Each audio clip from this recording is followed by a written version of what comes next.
सरगर्मी धात और नमक का अमल साइंस अव्वल सबक फुल्जियात सफ़ा नंबर 96 पेशकश आरिफ मोहम्मद ख़ान।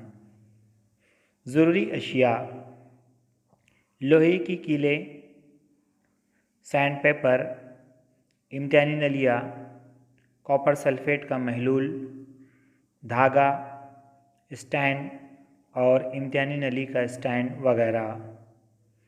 2 इम्तिहानी नलियाँ ए और बी लीजिए। हर इम्तिहानी नली में तकरीबन 10 मिलीलीटर कॉपर सल्फेट का महलूल डालिए। इम्तिहानी नली ए को स्टैंड में लगाइए, जबकि इम्तिहानी नली बी का महलूल नमूने के तौर पर इम्तिहानी नली के स्टैंड में रखिए।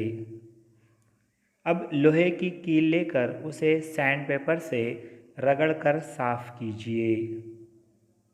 2 लोहे की कीलों को धागे से बांधकर कॉपर सल्फेट के महलूल में डालिए और इसे तकरीबन 20 मिनट रहने दीजिए। 20 मिनट के बाद महलूल से लोहे की कील निकालकर साफ कील के बाजू में रखिए। आप देखेंगे कि महलूल में डाली गई लोहे की कीलों पर सुर्खी माइल तय जमा हो गई। वीडियो में आप देख सकते हैं किस तरह सुर्खी माइल तय जमा हो गई। अब इम्तिहानी नली ए को निकालकर इम्तिहानी नली बी के बाजू में रख कर मुशाहिदा कीजिए। इम्तिहानी नली ए के महलूल का रंग फीका हो गया है।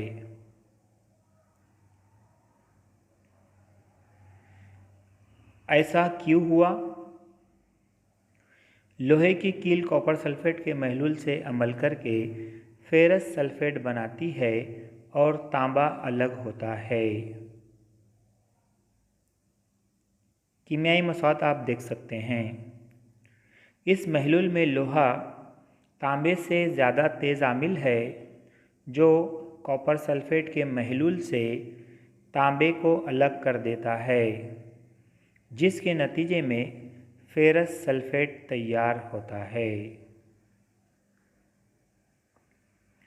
ये तामुल हटाव का अमल है। शुक्रिया, जज़ाकल्लाह।